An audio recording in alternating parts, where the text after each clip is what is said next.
good morning, good afternoon, or good evening to you, you thirsty bunch of beer drinkers, whenever and wherever you're tuning in from. Thanks for pressing play and supporting a Canadian podcast. I am Troy Burtch with Great Lakes, Ontario's local brewery, a fiercely independent craft brewery based in Etobicoke who brings you this here Between Two Fermenters, the podcast where craft beer and conversation collide, straight from the tanks to your ears.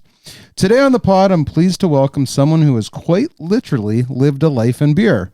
For 27 years, he's worked across the industry in various capacities, shaping not only the trajectory of the companies he's been part of, but the trajectory of the Ontario craft beer landscape itself. I don't think I've ever said that word twice in the same sentence before. I'm talking, of course, about Todd Lewin, president and partner at Muskoka Brewery. Todd has served as a longtime board member of the Ontario Craft Brewers, has helped steer one of the largest employers in the Muskoka region, and has built his leadership reputation on an unwavering commitment to people, culture, and community. Today, Muskoka Brewery has around 130 employees, and the impact of its presence in the region and the industry at large is undeniable. They're a beast, but in the best way possible. He's someone who brings a passion into every corner of his work, from developing strong teams across all departments to the reverence he speaks with when talking about the beer produced at Muskoka. He's a leader who appreciates a good story, the beer that pairs with them, and someone who works tirelessly for the betterment of the industry, helping shape the future for the next generation of brewers, sellers, buyers, drinkers, on and on and on. I'm going to do my best to get him worked up on an issue today, because that's going to be good listening. He's a passionate fella. If you haven't already tuned in to episode 34 with Krista McDonald, the Vice President of Sales and Marketing with Muskoka, she walked us through the entire history of the brewery, the business, so I'd highly recommend going back to check that one out. It's the perfect pairing, if you will, to what we're diving into today with Todd. But right now, we're getting into everything with him. That's the goal today. His beer beginnings, his time at Molson, his journey to Muskoka Brewery, the evolution of the company, the brands, the growth, the challenges, the beer, and what's next for Muskoka as they approach their 30th anniversary in 2026. We're going to get into all that and more, so buckle up, grab a fresh one, crack it open, and let's get right at it. Hang tight. We'll be right back with Todd Lewin.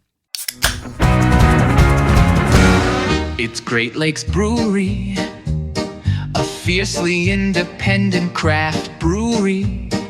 We believe in supporting communities, good times, and brewing amazing beer. It's Great Lakes Brewery. Order online for free local home delivery. In the GTA, good times and amazing beer. That's GLB.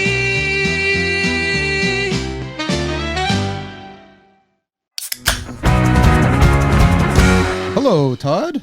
Welcome to Between Two Fermenters. Thanks for making the trek from, I don't know why anyone would leave Muskoka, but thanks for coming from Muskoka to do this today. Yeah, happy to be here, Troy. Thanks for having me. And yeah, nice to do the drive without snow this week.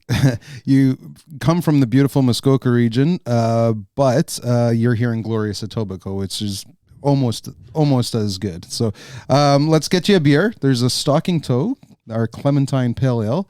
Little shameless plug. It's at the LCBO now. It's got a ton of clementines in it. It's like that beer that, you crack that open. Yeah, there you go.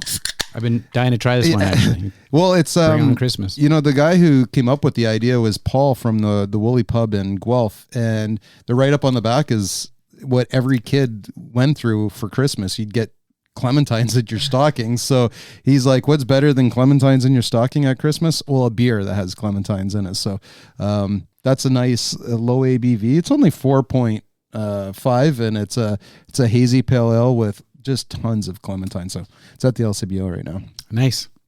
Yeah. You get a lot of that clementine, eh? Yeah. Like even just drinking it out of the can. So how have you been? Yeah, busy. Like we say in the beer business, it's never a dull day. No. What can't we talk about today? Like there's logistics issues. There's, the wholesale markup, as we're recording this, that was just announced that's being paused until April. There's the federal labeling stuff that's happening right now, the excise tax. So there's so many things, but at the same time, our breweries are going through it all, and there's things that are happening internally at the breweries as well. You know, that's kind of cool thing we talk about a lot recently with our team. Just you set the plan like everybody for the year. You're pretty confident that that's how it's going to play out, and something blows up along the way and throws you for a loop. Whether it's distribution, can shortages, new taxation, new retail rollout. You got these curveballs thrown at you all the time, and I think one of the great things about our industry is, despite all these curveballs, like just still being kind of fresh off the OCBC conference a couple of weeks ago, is still that kind of sense of optimism. Like when you're together with everyone in the room, you're like, Jesus, there's lots going on, and everybody just finds their way through it. And it wouldn't be craft beer if we weren't navigating obstacles every single day, right? So, speaking of that, I missed you the other week. We were at Queen's Park. There was a number of us there to advocate on the tax file. We had some really good meetings with MPPs and their staff, and we're really, really hopeful that Keep the Promise campaign is going to really drive, as we were saying, we want to finish the last mile together.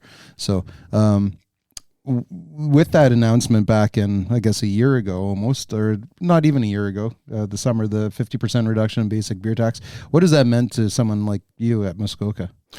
It's been great, and obviously it's something that Scott and the whole OCB board have been working on for so long. So to see it like get over the line finally, almost, was a big win that kind of really is going to impact everyone in terms of the back half of the year. We got to finish the play. To your point, Troy, it didn't impact all breweries equally.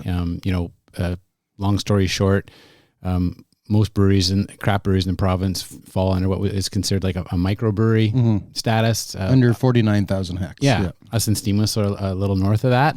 So we're considered a small beer manufacturer. So we didn't get the same 50% basic beer tax reduction that all the other 340 breweries in the province got. So still some more work to do, and it's still a very, as you know better than anybody, still a very convoluted and complex tax structure with environmental can levies and rebates and the whole deal. So having a more, a simpler, more progressive tax rate, which the government is really committed to, hopefully for the spring, is again just going to be a big step up for not only for Muskoka Brewery, but I think for every brewery. Yeah. So that's today. I want to get into the past first before we really get going with everything Muskoka. We've known each other for many years, but we've really never discussed your vast career in this industry. So you started at Molson, but even before that, I want to know who Todd is. I want the listeners to know, who's Todd outside of beer? You don't really want to know. Yeah, I do want to know. Try to make not to bore the listeners, but I grew up in Preston, in Cambridge area. Those of us that live there call it Preston. Okay. It's news to me. Used to be 3 cities that came together. So you're either from Preston, Hesper, or Galt, and everybody knows that, Preston was the best part to grow up and live in. So, like most, had a great circle of friends who I'm still really close with to this day through school and sports. My parents had kind of a weekend hobby farm that we spent most of our summers, weekends at. So, I think it was there I developed the love for the outdoors. We spent so much time outdoors just exploring, and with we had livestock and experiment with a bunch of different things. And then, from there, kind of University of Guelph, and then found my way north right out of university. I was kind of not sure what the next step was, and I was just finishing off my BA and working for the city of Cambridge. And the guys working with stopped to grab a coffee, and back then a newspaper. People bought newspapers back then. I love newspapers still.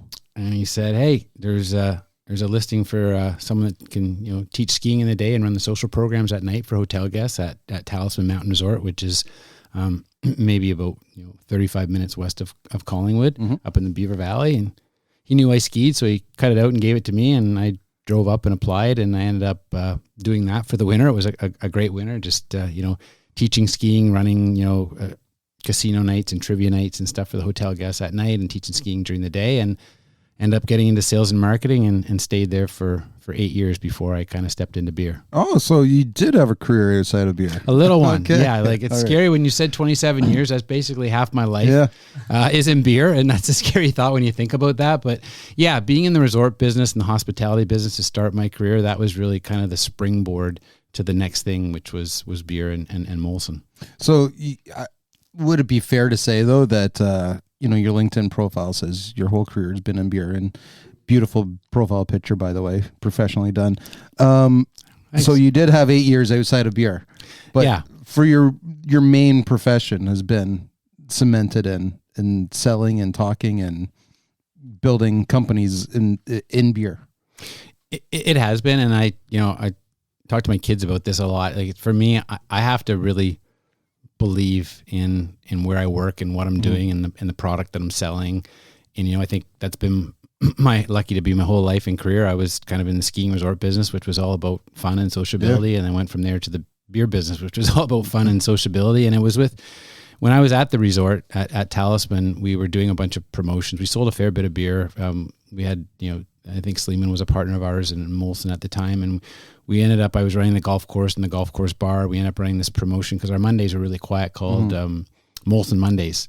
And it ended up being one of the, busiest days and nights of the year by the time, summer wrapped up. And then the Molson sales rep that was calling on me back then got promoted down to Windsor, and I basically got a phone call saying, "Hey, do you want to come work for us?" So that's how you got your start. Yeah, okay. Yeah. It was interviewing at you remember the old Molson plant? I remember in Barrie, at Molson Park there. Yeah, I have a fun story. You keep going, and then we'll come back to that story. Yeah. So that's where my first boss was. That's where I went to interview, and I landed my first job there. I guess it would have been 1998 as a territory rep in that kind of Collingwood cottage country territory, which was an awesome place to start your beer career. Yeah. Oh, a beautiful spot to start your beer. Yeah. So what was the territory then? So it was really just Collingwood. No, Collingwood, Wasaga Beach, a little bit up north in Midland, Honey Harbor, right up to just a bit north of Coldwater and some of the cottage country. So summers were just amazing as a sales rep. So it was the best. Yeah. Literally, you had all the resorts, golf courses, beach accounts, and stuff in the summer, and then you had the ski resorts in the winter. It was right up my alley. And that was probably back when beer from the big breweries was a little bit more fun. It was a little bit less corporate, a little less. You can drink beer on the job type of thing, as opposed to you can't do that today. 100%. I think I was there in a bit of the heydays, but then you talk to people like CP, Craig Prentice, and people that came before me, and the stories that you heard about the industry and the business prior to that are a little crazy. But I had a great territory, and it's funny, so much of the early development of my career in beer, the training and education experience I got through Molson, people say, was that hard working for a big, multinational company? I'm like, well, I remember being so proud when I first had my name on that Molson business card as a territory rep up in Collingwood, because at that point it was a Canadian company. The Molson family was really involved. You got to know them. They were at the brewery. You were really connected to community. They were investing heavy in community. I think after the merger with Coors happened and things moved stateside and that changed, quickly the culture changed shortly thereafter. But, it was pretty cool the first few years when I started off in the field. Yeah. When I joined Labatt in Nova Scotia, they had already been purchased, and you heard the old timers talk about what it used to be. And you just would pine for those days. It's kind of like what happens at Great Lakes now, to be honest. But those days were quite something. And they'd always say, as soon as the Belgians came in.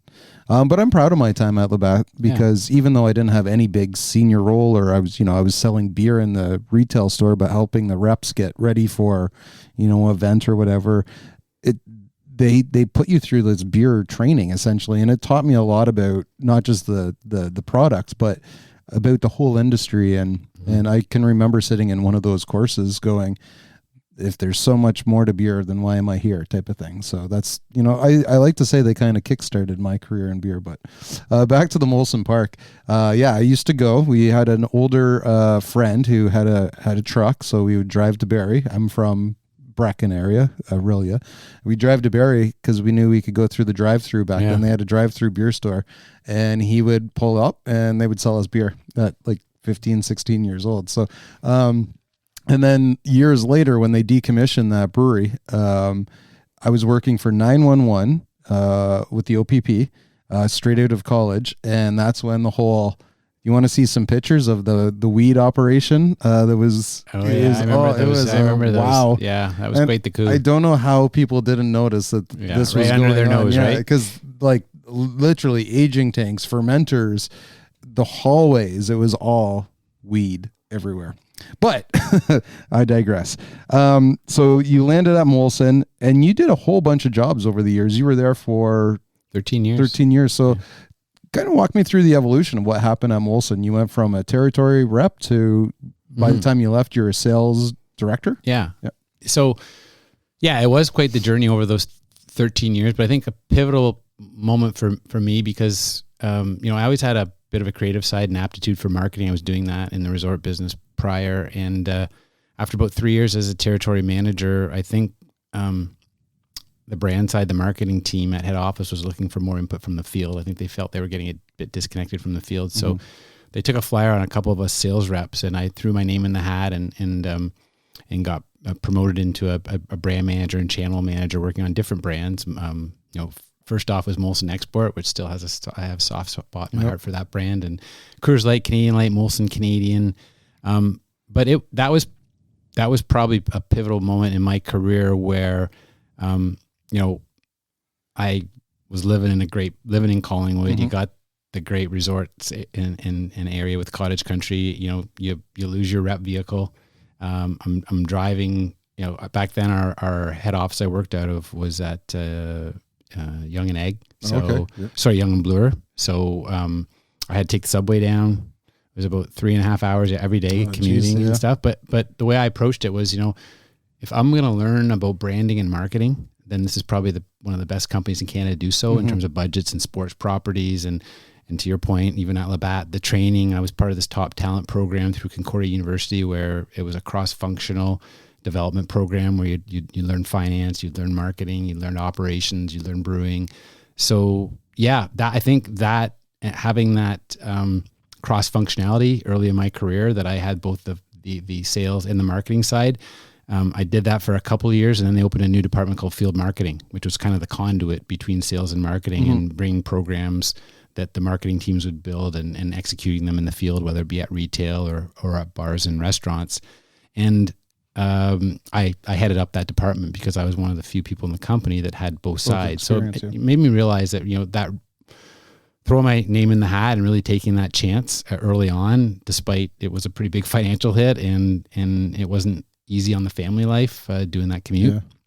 I moved to Barrie, but still I drove to the top of the 401 and took the subway down. And then from there got into,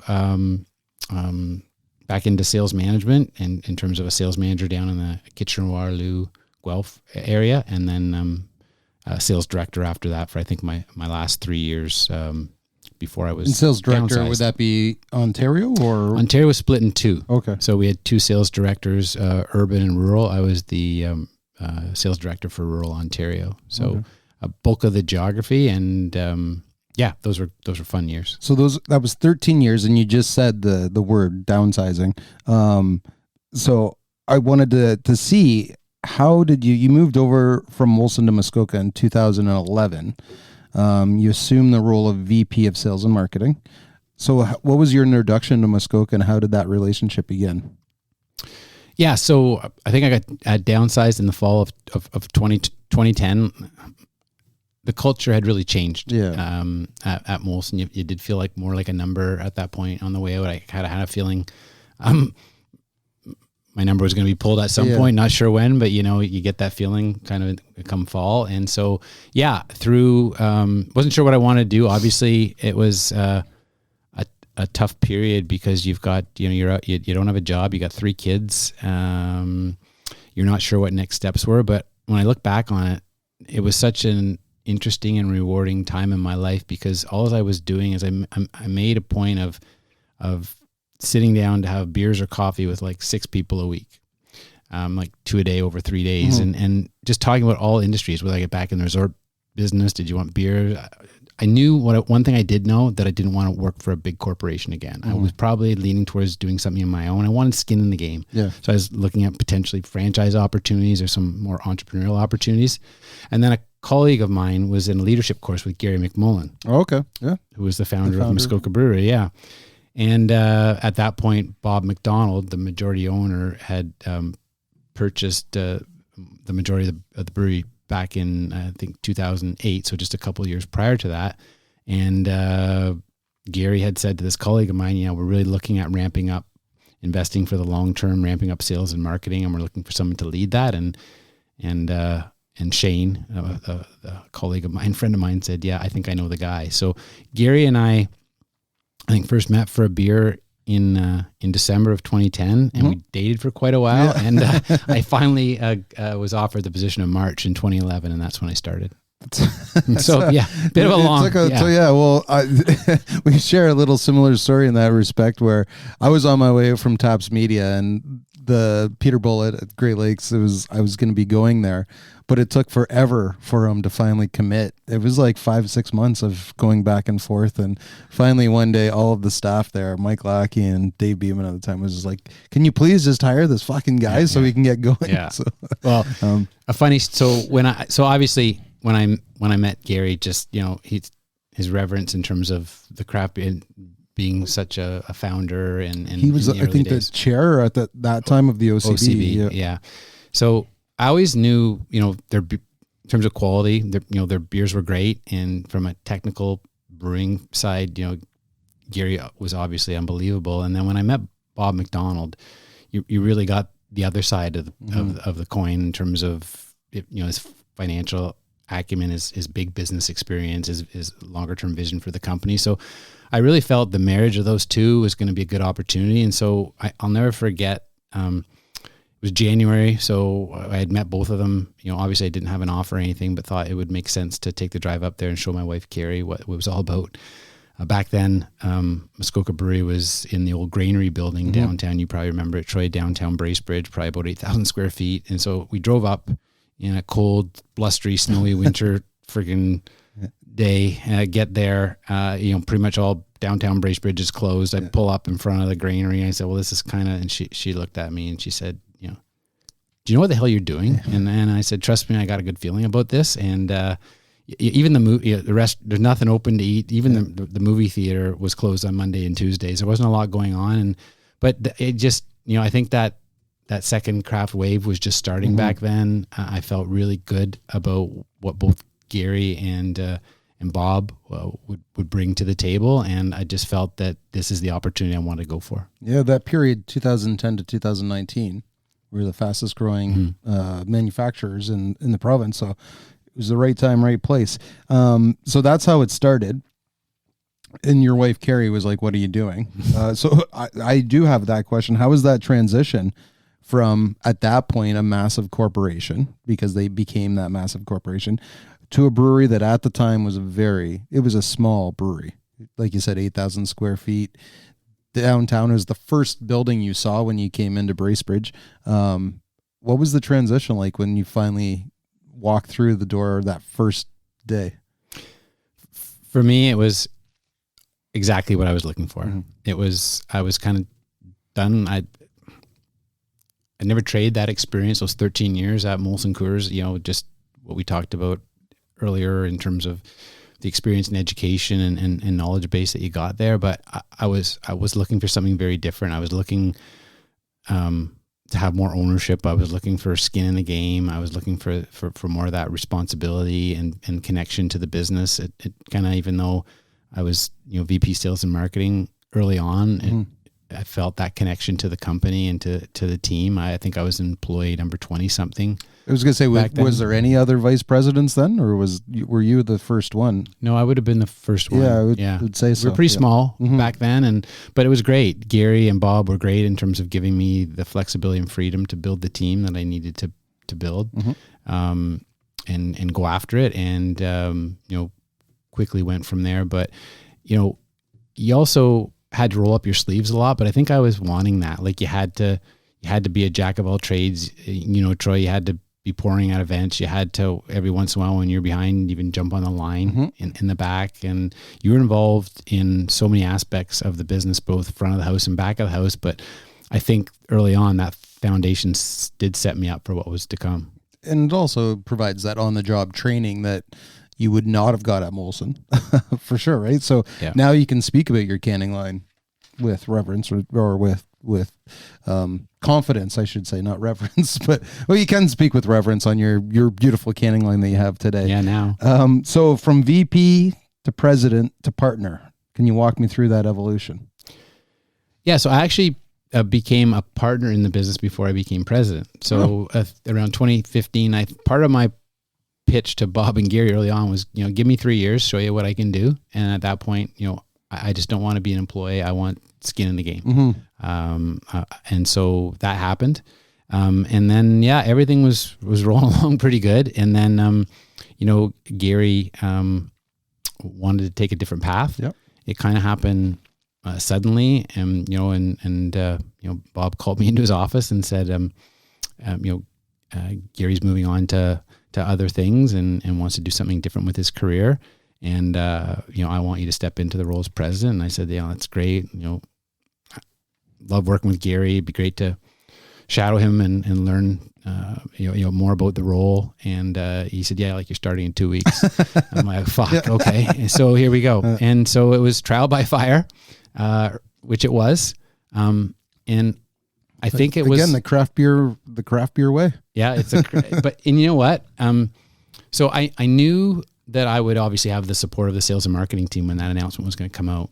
But what I wasn't sure about was the rest of the company in the production back. side. Yeah. And I didn't know it at the time, but I just think it goes to show, and it's a good lesson, and something I do talk to my kids about as well, is that I would still go to, when I was VP sales and marketing, I still went to we had our leadership team meetings Monday mornings. So I would go up to the brewery every Monday. I'd usually stay up there, especially in the winter when it was crummy weather, over Monday night and then back, Tuesday night.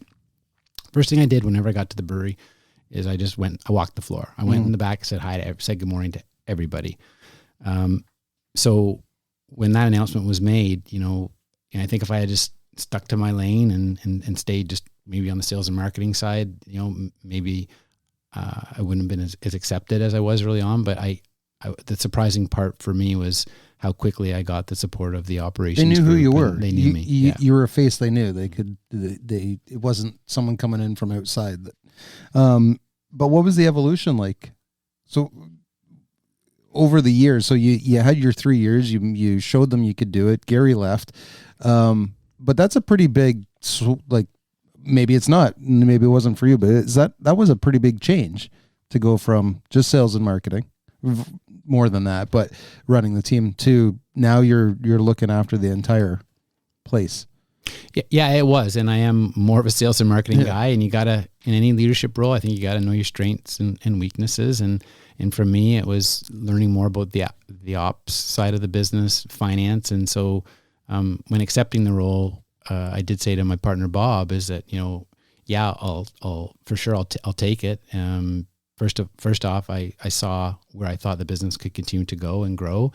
Secondly, I was an owner, so I had, I was wanting to protect the value in my shares, and so as part of me accepting the role, I said to Bob, I need the full autonomy to build the leadership team that I need to build in terms of having a strong finance lead and a strong operations lead, and had the flexibility to do that. And I think that set me up really well. And I think as I got into it, and I've always, one of my strengths is maybe I've always played more of the long-term game versus, the quick wins or jumping on quick trends, then they go away. And we've always been in this to build a legacy brand, a sustainable long-term legacy brand. I've heard that a couple times about Muskoka. I think, is that ingrained in the culture that you guys talk about legacy? Yeah. I hope so. We're like you guys at GLB, you're fiercely independent. We're, proudly independent and crafted in Muskoka, and we're going to stay that way. You actually said one of the lines we say in all of our email signature sign off is we're a fiercely independent craft brewery based right here in Etobicoke. So thank you for shouting us out there. When you got into Muskoka in 2011, we just mentioned the original location, literally when you came kind of down the hill coming into Bracebridge. Right before the train, or right after the train tracks, you would see the granary, which was Muskoka Brewery. But there was a big move to the new location, which is the current location on Muskoka Beach Road. So it wasn't that long after you arrived that this process was starting to happen, right? Yeah, about the next year and a half. I think we transitioned through 2012 to 2013 to our new Muskoka Beach Road location where we are now. And yeah, we went from about 8,000 to about 80,000 square feet and took it right down the floors, the walls. And I'll never forget Bob saying to Gary and I, as we look in this big, massive space, like, how the hell are we ever going to fill this? We filled it. Yeah. Well, we were just there, in the spring or the summer last time, and just looking at it going, I can remember when you got in there, same kind of, holy, this is massive, but it's only half full. But now it's full. From the investment to the move to retaining the charm of that first location, trying to get that charm of that 8,000 square foot. And then, because the tap room, like if you walked into the tap room at the original location, which wasn't very big, you could almost feel like you were in the actual brewery. So what was the move like from your perspective, as again, 8,000 square foot to 80,000 square feet? What was going through your mind? Like, one, how did we fill it? But what was it just like during that period? Because it's a massive move to move a brewery, first and foremost. But second, going from, did you get rid of the equipment? Did you buy new equipment? Pretty much everything new. Obviously, we moved some of the tanks over, but got a new like DME 70 hect brew house. And obviously, the big step up for us was the new canning line, Crohn's canning line, which is state of the art. But I think the big concern for us was our connection to the downtown and like the walking distance and the traffic and being part of the fabric of the community. Our brewery, like we're out in the boonies. It was an old. Back in the day, it was an old Alcan aluminum plant, so it felt very. We could use another one of those for cans. Yeah, now we could for sure, but it felt really industrial. Yeah. Didn't have that, I'd say, charm that the old granary building with. So we built a pavilion out front. We got the fire pits, and we try to make it feel really welcoming and like a cottage. But we are, as they say, off the beaten path, and it is a bit of a jaunt to get there. We were worried about that, but as a destination brewery, people still discover us, and we continue to work at it to try to make it kind of feel like that welcoming vibe. I mean, we walk through the door and to a buddy's cottage and they crack a beer, and really trying to live that. And but the building has presented some limitations, obviously, because it did feel really big and industrial. Was that the point? Or not the point, but was that the period you've steered Muskoka through a lot of growth during your time? Was there ever a moment, or was that the moment that you realized, shit, Muskoka's gone from a small regional to something much bigger? It was definitely one of them. I'd say, Troy, there's a couple. I think the first was probably, I stepped in the role of president in 2017, and not long thereafter, I met Ren, who we both know for a beer down, I can't remember, some craft beer bar down in KW somewhere. Yeah. I got there a bit early, and I remember walking up to the bar, and I think they had 12 or 16 taps or something, and they had everybody. They didn't have any Muskoka, so of course I gave him my card and said, "Hey, I'm Todd with Muskoka." He's like, the bartender's like, "Hey, I love your Mad Tom." I'm like, "Yeah, great. Would any chance you guys would want to pour?" He goes, "Oh no, you guys are way too big." Yeah.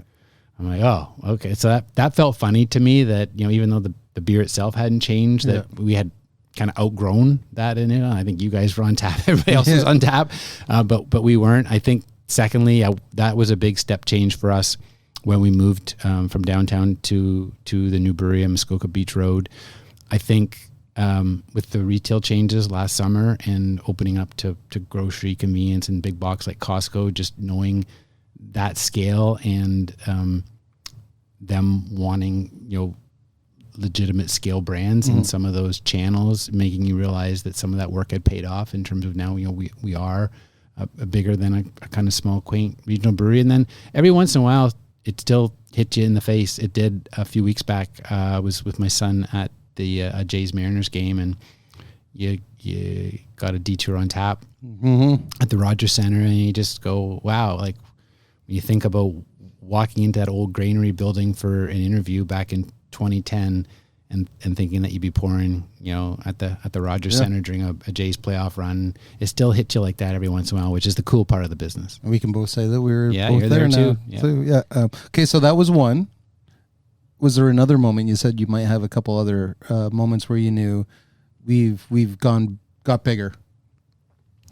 No, I think that was I think probably that, and then I think just the acknowledgement of a lot of the work that we had done in terms of sometimes investing in advance of the opportunity. Yeah. And then when the retail reform was pulled forward last time. Oh, you guys were ready for that. We were ready. Yeah, we had ready. You were right there. We had in full force. We had pack up. We had relationships with the retailers. We were ready to go, and I think really jumped on that opportunity. And you have a good one in Scott Davies too. Yeah, which really helps. We've got a great team overall, and it's funny when it comes to our team.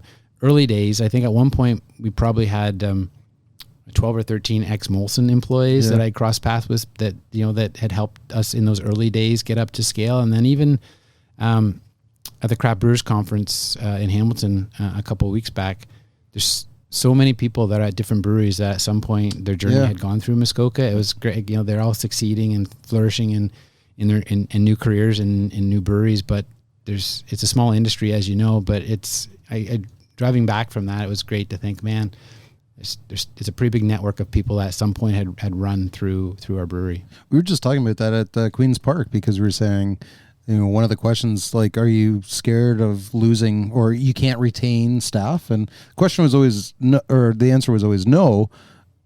It's cool to see where everyone, when they started at Great Lakes, whether they be brewer or sales rep, it's like a stepping stone almost. They come and we build them, and they give us everything, we give them everything, and one day they move on somewhere else. And whether that's a smaller brewery starting their own brewery, or moving up to you guys, or to another company. But it's I think it's pretty cool to see. But you have 130 employees now, right? Or around that, Mark? It's seasonally, we got a bunch of summer staff. What are some of the challenges that a president has in navigating and always growing and evolving staff? It's always, your success so much relies on your team. It is a little bit more challenging where our brewery is up in Bracebridge. More of our team, I think, is coming from longer radius outside of that. A lot of our team is driving in from Orillia and Barrie now. So there's some housing challenges up in Muskoka in general. With us, one of the big challenges is, this year, all said and done, we've probably turned over close to 40% of our team, which is, the most we ever have. A lot of that's being driven just through change in the industry, the new retail. We commissioned our pasteurizer back in February, and really stepping hard on the non-alc side. That's been a real growing area for us. But with that comes a bunch of whole new rules and regs around food safety and CFIA and new processes and policies. A lot of them, traceability, a lot of them aren't fun. And, craft beer was built on fun, the casualness, the artisanal way, that vibe. And I think for a lot of folks, that maybe just wasn't for them. I think a lot of our future growth and opportunities are fueled through some of these investments we've made in things like, the new canning line or the pasteurizer, that's to set us up for hopefully continued growth and jobs ahead. But that's not for everybody. And it's been a real change for us, a real culture shift for us.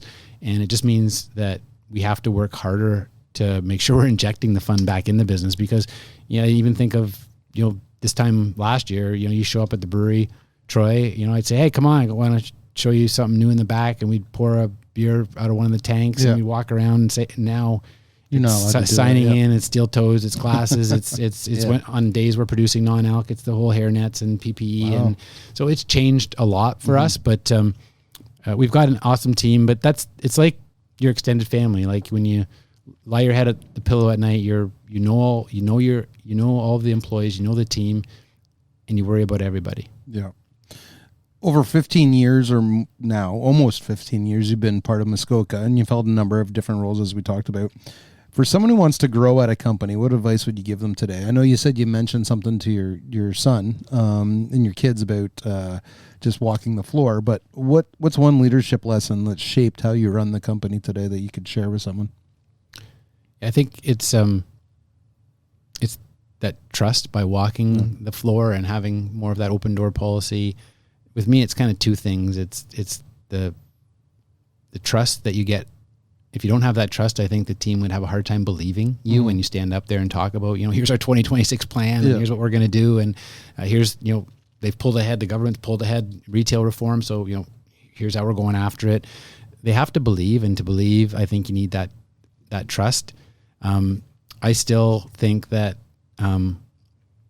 never being too far from your team or from your customers is really important. I still walk the floor every day. I still, anybody from somebody working on the line or a brewer or whatever, will pop in my office for a chat and shut the door as I'm driving, because I drive a fair bit, commuting back and forth. I'm still talking to our sales team, our territory managers and team. I'm still in talking with customers every couple of weeks, whether it be at retail or on premise. I never feel like whether it be our internal team or our customer that's really driving the business, never on either of those fronts, the back end or the front end, to never be too far away from either of those. So like popping into an LCBO or going to a convenience, yeah, it's a big part of what you do. Yep.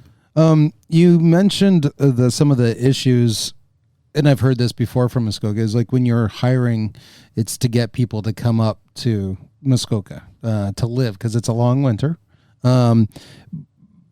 That's one part. But how do you stay involved in the local Muskoka community?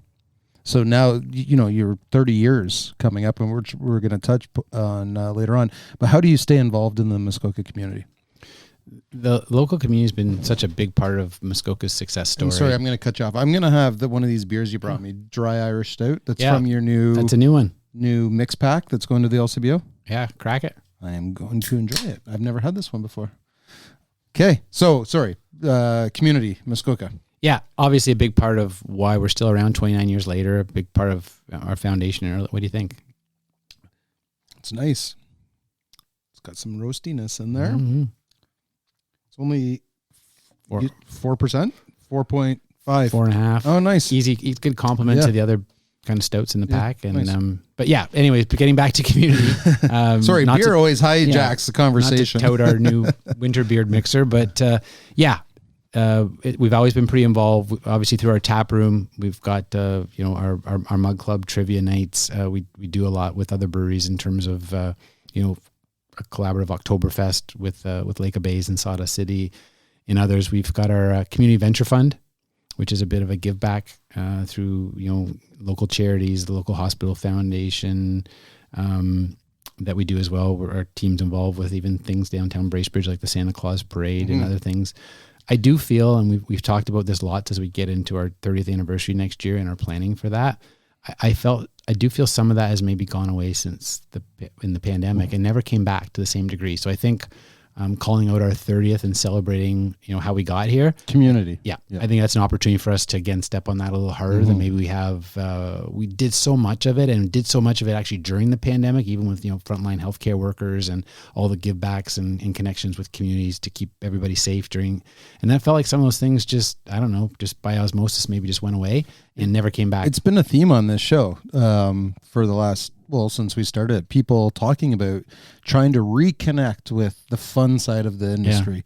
Yeah. And 2-3 years ago, we brought back GLB Beer Week. Well, we didn't bring it back. We started it. I thought that was awesome. It's a way to get across the province again and to do beer dinners, to do tap takeovers, to do pub crawls, to bring back the fun side of craft beer, because we lost that social connectivity, if you will. So I'm glad to hear. And you go to Muskoka, if you go to Bracebridge, Gravenhurst, Huntsville, everywhere, everyone's drinking Muskoka up there, and it's they're all proud to have a brewery representing the region that's all across, not just even in Ontario, in other parts of the country. And that's something that I think we've been very conscious of, Troy, is that we often get asked, you guys can open your tap room's pretty small for the size of your business, and we're like, no. A lot of people visit us in July, August when the streets are jammed and there's traffic jams in downtown Bracebridge and Gravenhurst. But to your point earlier, it's a long freaking winter up there. Trust me. Yeah.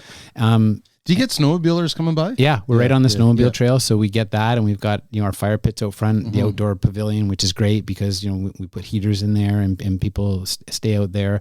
But we've always felt, to your point earlier, that we've got so many great partners in Muskoka that have us on tap, that we're like, grab an app here and a cold beer, and then we'll tell you, to go to the old station or the Griffin for lunch. I was waiting for you to say the old station. That was the first place ever to have Muskoka on. They put cream ale on tap in June of 1996, and I've never taken it off. Well, let's talk about the beer. Craft lager, cream ale, Mad Tom, Detour, Tread Lightly. Those are kind of the big ones. Let's talk about some of those brands. But first, what are you drinking most of these days at Muskoka? I probably drink Detour the most, Detour, just because it's 4.3. If I'm sitting down and having one, it's definitely Mad Tom, but I would drink Detour the most. Well, you have Hazed and Confused now too, and what was the one that you just did another Aviator? Aviator. Part of that kind of the Mad Tom. We've kind of extension of the Mad Tom line. Yeah, exactly. Yeah. So we've kind of got our core brands that you've kind of talked to, and then we've got our kind of our Mad Tom family, which is Major Tom, Mad Tom, Hazed and Confused, and Aviator. Mm-hmm. Mm-hmm. So put your sales hat back on. All right. Sell me on your portfolio. That's one of the toughest parts, as you know, Troy, of our business. There's just so many. They're like having your kids, right? And the more you add, the more it makes you inefficient. And I'm sometimes envious of Steam Whistle, and doing the one thing really well, because you got to make choices, and you've got to, we had which I thought was a great pale ale on nitro drifter, stepping away from that, because you can only put resources behind so many brands. We also, just aside from beer and having that core brand plus the IPA family. We've got our RTD side of the business, which is growing. We've got our non-alc side that's growing. And so you've only got so many dollars to invest in terms of with the LCBO programming or advertising or TBS listing buys or what have you. So you've got to try to keep shrinking that. And it's almost like, one in, one out, and you can't just keep adding, but it's hard because they're like your babies. Like you love this brand. You've been so involved in the creation of signing off on the final beer, the liquid, getting it to that point where you feel it's perfect, the branding, the naming. It's such a rewarding feeling when you walk into a grocery store or an LCBO and you see a real brand on shelf that was just at some point a concept in a boardroom at the brewery, and you were sampling a bunch of different beers and talking about a bunch of different names, and it comes to life. Octopus Wants to Fight is our beer for us, right? It's a great story.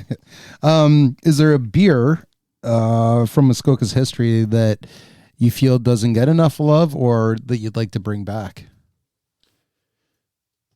Yeah, there's two for me. That doesn't get enough love for sure is cream ale. Muskoka is our first. Even that's my cottage beer. If I run out of Great Lakes, that's my cottage beer. Yeah, and it's even we forget about it on our because I'm always just, you named all those other brands. It's like, and I'm more of an IPA guy, so it's always taking a back seat. But then I'll go out to a restaurant, a place like the Old Station or somewhere else that's got it fresh on tap, and you're like, oh man, this is a good Santa beer. Claus Village. Why am I not? Yes. Why am I not drinking this more? So I think it's because we've done so many other things, and it's been around since '96. It's kind of forgotten.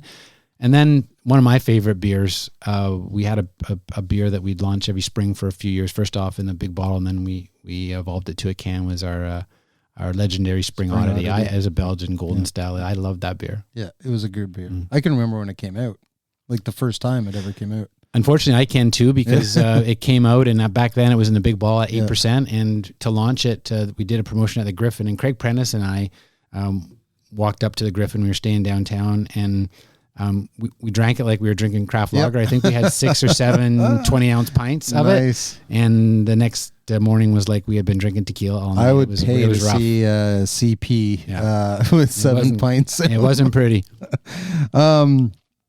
You kind of mentioned the RTD stuff. Well, you did mention the RTD and the non-alc. So you've navigated other beverage options over the last number of years. There was a period where 2016 to 2022 that Muskoka Spirits, Rally was purchased. Vancouver Island was purchased. But just maybe talk about the navigating those other beverage options and why you did them and how it's working out.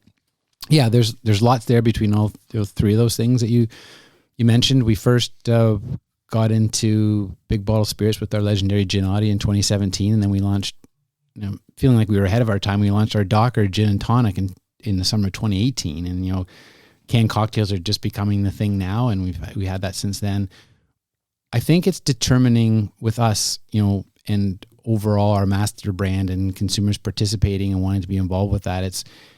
is what can be complementary to our beer. And it felt like as we got down the spirit side, it wasn't necessarily complementary in the big bottles. Like it was like our kind of brand positioning is that, that call of Muskoka in every can, crack the can and you're there. Even if you're in a Etobicoke or wherever you are, it's that feeling of being, what that means for everybody. And it's different for everybody, that feeling of escape and freedom and connection that you get when you're up in Muskoka. So it's, cracking that. It felt like big bottle spirits were a departure from that. And we stayed in it for a couple of years. And then we realized, we either got to really up the ante in terms of investment to go at this hard, but probably at the expense of our beer. So we stepped away from that and said, you know what, we're going to do all things in a can.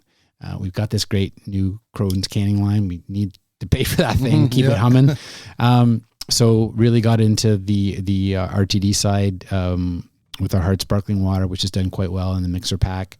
And then I guess in 2023 we launched our first non-alc lager with lime beer, and small base, still a small part of our business, but it's a quick growing part of our business as well. And was that the impetus to purchase Rally, to bring that new low-cal non-alc into the portfolio instead of just doing it yourselves, or you bought the brands? Or yeah, we just bought the brands. I had met through Mike Laba, who we both know, Alan Wood, who was the founder of Rally. It was getting some traction in kind of in the Muskoka Collingwood area, especially that healthy active lifestyle beer with electrolytes. We felt that we were looking, again, trying to look ahead, felt that was a growing space in terms of lifestyle, health and wellness, lower ABV, where the market was going. Ended up being more issues than we thought about. Obviously, claiming electrolytes with beer and anything alcoholic is a bit of a challenge. And then I think things changed a little bit with Rally and that acquisition when the new retail hit. Because really, the bulk of Rally's volume was in the beer store and the LCBO. And, grocery, convenience, big box, they really were just looking for the bigger craft brands, as which, Rally didn't fit in part of that. So it felt like we had all these other priorities with, launching our beer brand, non-alcoholic, launching and stepping bigger in the RTD space with our hard sparkling water and making sure we're hitting those LCBO thresholds to keep it around, still having new beer and innovation on beer. And it felt like the analogy I use with my team launch is like we bought a new sports car, we parked it in the driveway and nobody's freaking driving this thing. So you're going to see things a step on Rally a lot harder come 2026. We've got a bit of a reformulated positioning and a way to tie it closer, I think, into the Muskoka family and feel part of it. So it's not a departure from what we do. And it's time that we step a little harder on that brand. Well, you mentioned a little bit about the challenge. How is it where a rep or just you as the president and partner you have all these different things happening? You have RTDs, you have the non-alcs, and you have beer. Where does the focus lie? Does it lie on just Muskoka Beverage, or so you have your old school beer people, you have RTD staff that love RTD? Do you separate them, or do you all just, this is the portfolio and go out? I think you want to know your, like, you have targets around what you want that mix to be of your overall volume. 90% beer, is it you wanted 80% beer and 10% RTDs, so determining that, a lot of it is based on margin and what things is for us now with the change with the taxation around RTD, similar with beer that happened as of August 1st. So you guys will get that one. It makes more it makes more sense for us to step harder on that. It was pretty hard for craft breweries or craft producers to make money at all on the RTD side of the business. You guys know that. Yeah, we know that. So that changed a little bit, but again, I think it's part of that overall portfolio play, and you got to determine, like everybody, what you can and cannot do, or what you're good at, or how much. For us, looking ahead, obviously, beer's challenged. Overall, beer's not growing in Canada. It's probably not going to continue to grow. Those that are growing. Those 5 or 6 brewers in this province are having some growth, but at the expense of others. And so the category overall is not, and Canada wide, it's not. Well, that's the difference, right, Troy? Like in the past, it was that old saying, the tide rises all boats. Everybody was winning. You go to the OCB conference, everybody's high-fiving, volumes up, we're adding canning lines, we're adding fermenters. Now it's like, fuck Muskoka, now come on. Now you got to take from the competition. But I keep coming back, and what our team talks a lot about is fishing in that bigger macro pond. Collectively, if an alien was to pop down and have a beer with us right here and say, well, what's beer like in Ontario? You say, well, here's how it works. There's 3 breweries that share, basically 91% of their 89% of the volume. We're 11% of the volume and 85% of the jobs. 100%. Yeah. So you got 340 breweries sharing 11 share. Yeah. It doesn't make sense. So there is still room to grow, but you can't just source from those craft drinkers. You need to expand, and you've got to give other drinkers outside of the craft category reasons to pick up a Great Lakes or a Muskoka or a Steam Whistle or a Collective Arts. And we got to work harder at doing that, because there's a big, even if we get a slice, even if you get 1 or 2%, if that craft share goes from 11 to 13, that's massive for a whole bunch of our breweries. Massive. So that's all great. You put that all together, and this is what Muskoka is today. But tomorrow, not literally tomorrow, but next year, you're turning 30. So 30 years since Gary McMullen and Kirk Evans opened the doors. So what do you and the brewery have planned? I'm curious. We did a documentary for our 30th anniversary. What do you guys have planned? It's going to be a fun year. It's the planning process this year had to start earlier. There's a lot to it from obviously every department at the brewery in terms of what we have to pull together. But, we're going to really celebrate it during that month. We kicked open the doors in June of 96. So, June's going to be our anniversary. That's when we're going to have like a whole month of anniversary celebrations.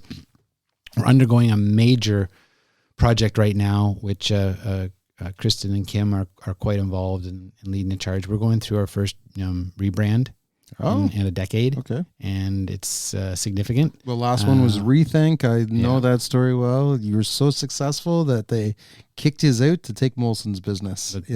But I think someone cut a bigger check for sure. So okay, so this is breaking news here. Muskoka's undergoing a rebrand. Total rebrand that you're going to see early in the new year on our core brand. It's pretty exciting. It's just a fresh look for it.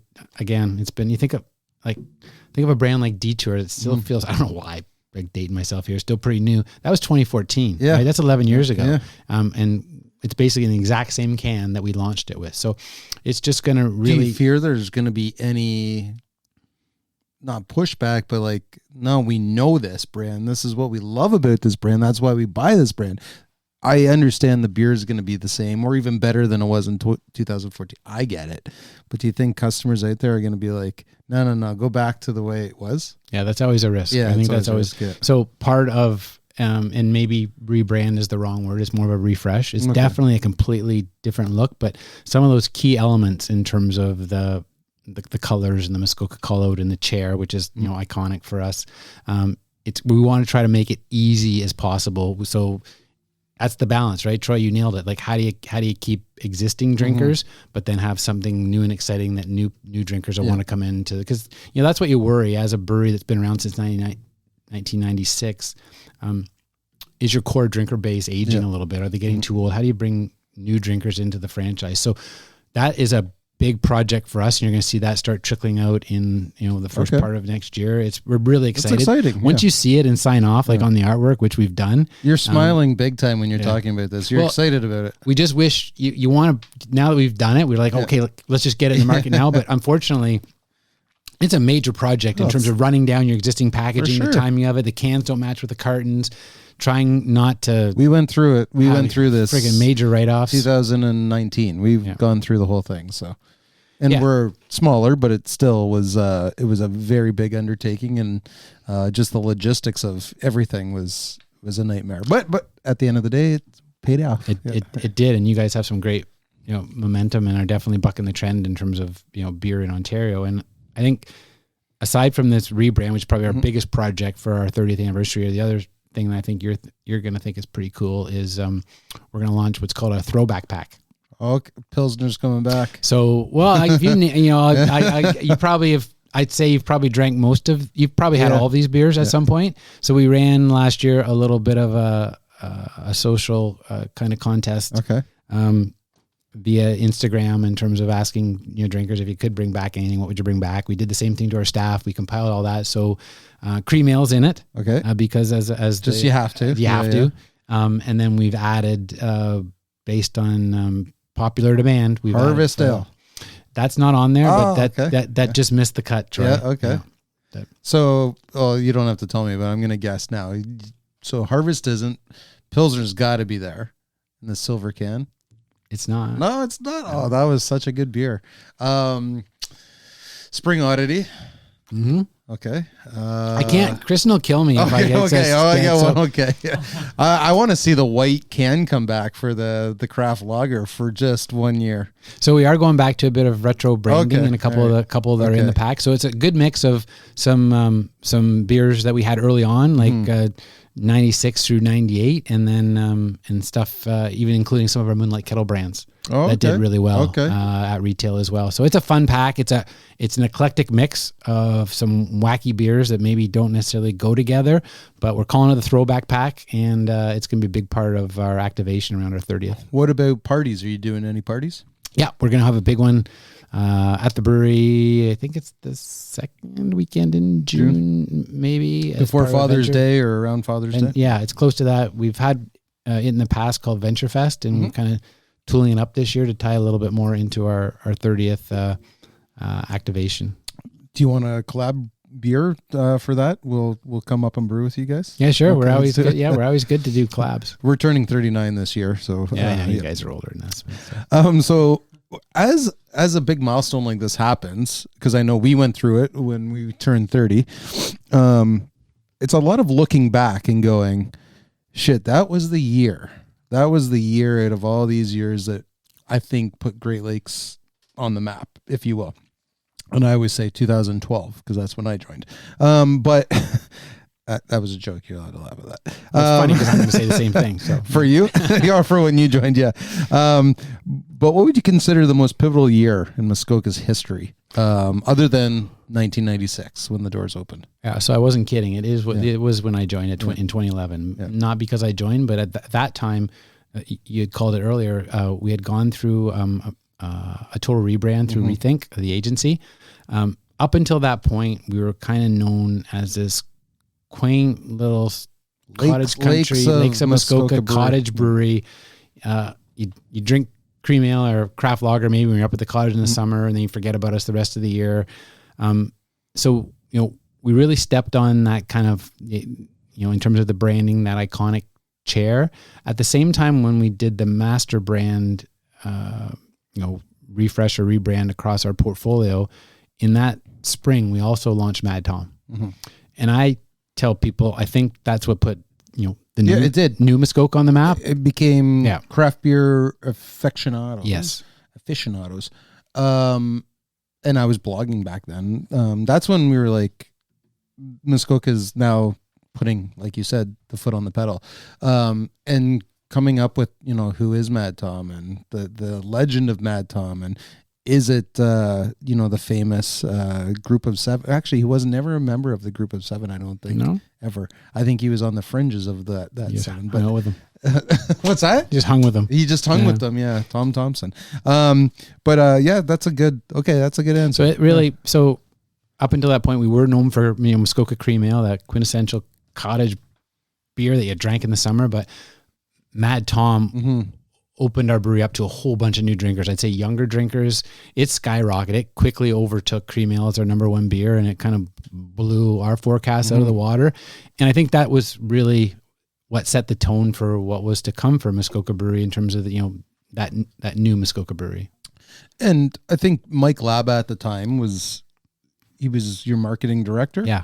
And I know from a lot of I've known him longer than I've known you, but going out to just the US, I think he's just like Great Lakes saw the writing on the wall that IPAs are going to be a big thing.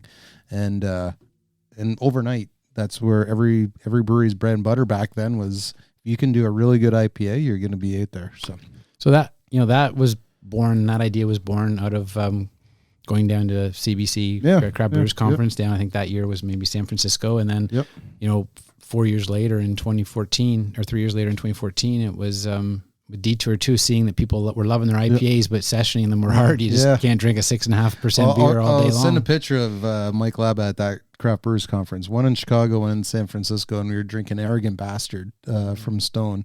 And we went to a beer dinner. Bob was in attendance, and we were like, this is the way this is going. So it's so cool to see how the whole industry Those days were fun, though, right? Remember, like, just when things were just starting and that was still so new and fresh, and you'd work 60, 70, 80 hours a week and feel good about it at the end of the day, because you're like, I got 10 new accounts and the money's coming in. But when I say the money's coming in, the money's coming into the brewery to go back out and to buy new kegs, new fermenters. I don't think at Great Lakes in all my time there that money has come in that hasn't been reinvested. Yeah. And so it just allowed us to sell more because we could brew more and whatever. So we're going to wrap this part of the interview up with a very loaded question. You, through everything you just said, Muskoka never rests. You're always innovating. You're doing RTDs, non-alcs. Now with the 30th anniversary, you got the refresh coming. The brewery's always evolving. So, hairnets and safety shoes and all that. So Todd, what is next? What's next for you, for the brewery, and for the brands? Well, the brands you already answered, but what's next for you in the brewery? Is that the loaded question? That's the loaded question. Yeah. Yeah. I think for us, obviously, is stepping harder on, we just talked about this with our team, earlier this week with, non-alc is a category that's exploding. It's still such a small, insignificant part of our business that's not making money. Like at some point, there's going to be winners and losers. You got to shit or get off the pot. You got to jump in and be significant and be a player in that category, or, spend your time and energy and resources on doing something else. You have to invest or not invest in. Yeah. 100%. I think we need to get Rally right. I think that, to our conversation earlier, I think, we purchased the brand and really haven't given it its full due. I think giving it its full due, I think you're going to see RTDs continue to be a bigger part of our mix. We're evolving from a brewery, I was going to ask that after that. Is that, do you fear that losing sight of the beer aspect to focus on, like you said, step down on the RTDs is because that's where things are happening right now. But from a holistic view, are you becoming a beverage company as opposed to a brewery? Yeah, we are. It feels like that, and that's an honest answer. Like most people would say no, like we're brewery first. At the end of the day, beer's still 90% of our volume. So it's still what's paying the bills. I think our innovation pipeline through our new brewmaster Nick and our Moonlight Kettle program, and continue to step on that is super important.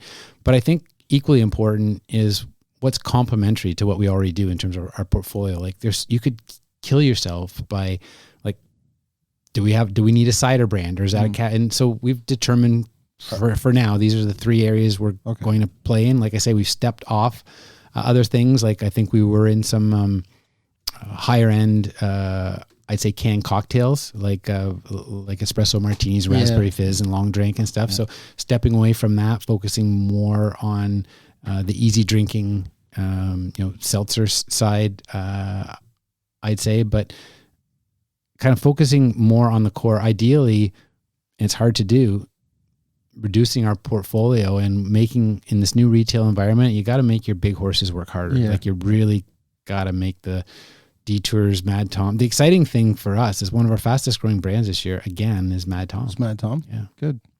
Good. Well, that was wonderful. The heavy lifting is over. Time to hear a message from our pet Octo. Regroup, have a sip of, I'm enjoying this dry Irish stout for the Winter Beard series. And then we're going to get into some rapid fire questions. You ready for that? Ready. Okay, hang tight. We'll be right back with Todd Lewin. Hey peoples, Octo here. I like a good punch-up from time to time, but after too many donuts lately, I gotta get down to my proper poundage. So my sparring partners at GLB brewed a beer just for me. Fighting Weight Session IPA. Big flavor, but it's 3.6% ABV and only 100 calories. It's the perfect beer between training sessions, then get back to some truculent head busting. Fighting Weight Session IPA from GLB. Now at the LCBO and select beer stores across Ontario. Hey, losing a few never tasted so good. Ba-boom!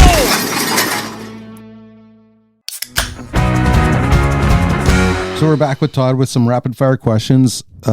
The section that I always mess up, Todd. All right. Keep me on track here. What beer have you been enjoying recently, other than Great Lakes or Muskoka? I'm a big Saison fan. There's not a lot of them you find around. So, but there was a really good one by I had a few of them at the OCB conference a couple of weeks ago by Tooth and Nail. I think it was called Valor. It was really, it was like just dry, true to style. I love that beer. Anything that Matt touches is great beer. Yep. One of the best brewers in all of the province, all of the country. So that, and then obviously when I'm up in Muskoka, I'm drinking Mad Tom lots when I can't find on tap. I'll have the odd Lone Pine for Sam. I like, I'm a West Coast guy, and then because I was involved for a couple of years at helping re-energize the Vancouver Island brewing business. Fat Tug. Oh, from Driftwood? A Fat Tug on tap. Sorry, that's a good beer. That's fine. You're trying to get the Vancouver Island going, but you're drinking Fat Tug. It's just such a great It IPA. is such a good beer. Yeah. And they were still, the Vancouver Island Brewery's done, but just around the corner. Sorry, the building is no longer, but right around the corner was Driftwood, right? Like they were neighbors. Yeah. Name one brewery that's consistently impressed you. I can't say you guys, right? That would be, so, because I've always had you guys have always had Great Lakes and Muskoka. I've always had a great relationship, lots of sharing back and forth. Pete, I've been on the board with Peter for a long time. You guys gave us a still and said, we'll figure it out later. Yeah, go for it. Has he paid you for that yet? But no. So in beer, yeah. I think for me, because there's a lot of breweries doing great stuff, is I've always really liked what Matt and the bench guys have done in terms of the overall picture up there. I think the quality of their beer is great. What they've done in terms of sustainability, the environment, supporting what happens in the bench up there. Their taproom experience is awesome between the old schoolhouse and I think the church down at the end they use for event space. So it just feels like they've kind of got that whole package together. And I just, especially with where we're located, kind of in Muskoka in a rural area that very sensitive environmentally. I think I look to bench and Matt for a lot of that. He'll be the next guest on this show, so you'll be able to hear even more of the story. Underrated Ontario brewery. That's a bit of a loaded question. So when I was living in Preston in Cambridge, there was this little brewery that opened a couple blocks from my house called Wavemaker. Yep. Scott Potler. And they end up making some great, they do a lot of one-offs. I don't think they're widely available in terms of retail and probably only open on weekends and stuff. But I used to pop in there and they had some exceptionally good stouts, I remember. And they're just low under the radar. But if anybody's in the Preston area of Cambridge, well worth stopping by for a pint. Wavemaker, they're still kicking. Name a person or brewery in the industry that has or continues to inspire you. CP, my buddy Craig Prentice, who you know well. So Craig does a lot of our government GR work, both on the federal and provincial side. And this guy, he got into Molson right out of university, he's been there since the 70s. He's a 50 years. He's a lifer. You think my 27 years, and this guy's north of 50 years in beer. His energy, how passionate he is about the business. He was held senior positions with Molson, with Brick, direct sellers back then, and then Muskoka kind of when I had first gotten there. And he's just an inspiration. He's a sounding board for me that I can go to. I was just on vacation with him and Bob and our wives. We had a great time. Oh, yeah. And you know him. So when they went to bed at 7:00, you were out. Craig and I were drinking limoncello. But so he's always a source of inspiration. He's so, being in the beer industry north of 50 years and to be so passionate and driven still, it's amazing. I've been with him more in the last the last month than I have been with my wife.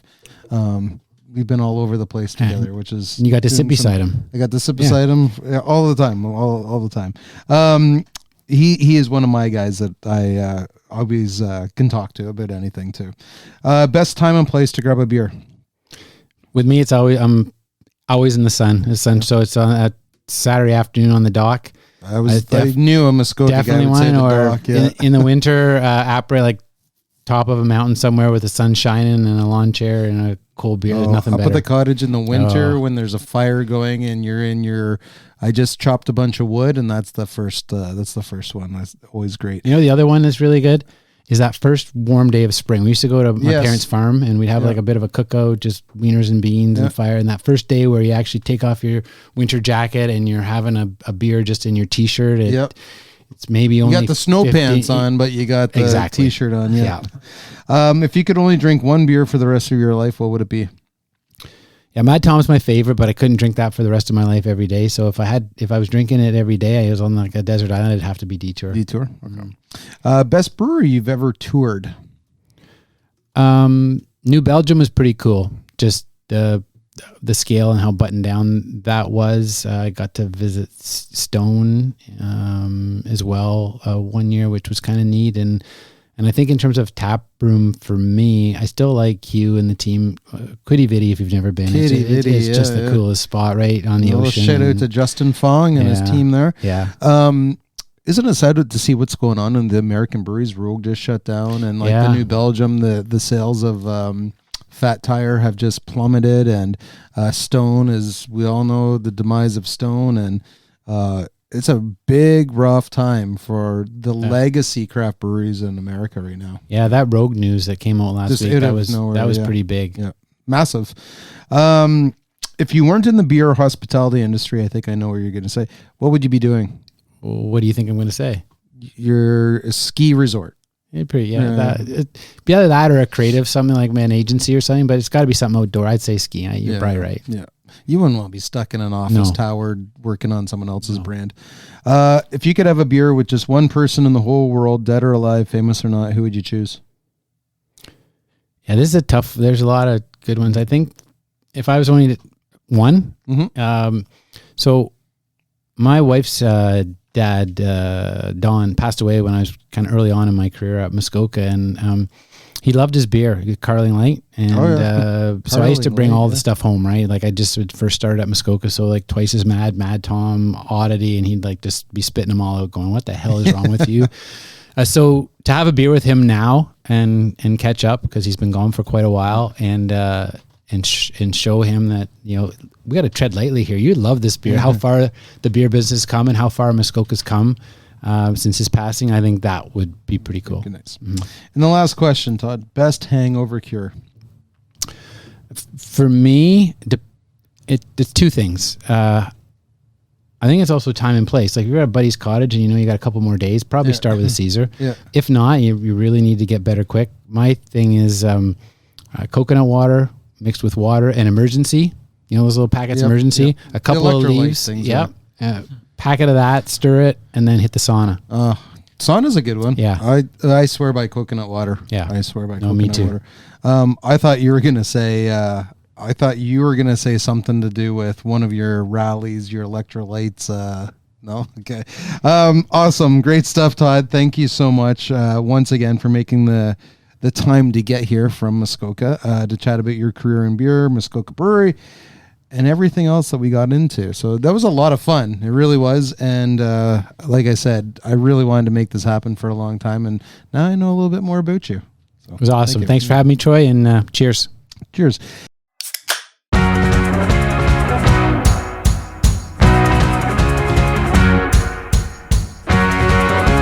And that's it. That's all, folks. Episode 49, When in Muskoka with Todd Lewin, has moved from the mash tun to the fermenters. If you enjoyed our conversation or any other episodes, please leave a review or a comment wherever you get your podcasts. Today's episode was fueled by cans of Stalking Toe Clementine Pale Ale. You can now find cans of this super juicy, holiday-themed beer all across Ontario at your local LCBO stores and at our retail stores. You can also find cans online at greatlakesbeershop.ca for free local home delivery. You can visit the brewery at 30 Queen Elizabeth Boulevard in Etobicoke or grab some delicious eats and fresh pours at our brew pub at 11 Lower Jarvis Street in Toronto. If you have any content you'd love to hear us discuss on the show, guest ideas, or just want to tell us what you're drinking, drop us a line at podcast@greatlakesbeer.com. Until next time, please remember to keep tipping your glass of fresh GLB in the right direction. Supporting local never tasted so good. To learn more about what's happening at Great Lakes Brewery, visit greatlakesbeer.com and subscribe to our weekly newsletter or follow Great Lakes Beer on your favorite social media platforms.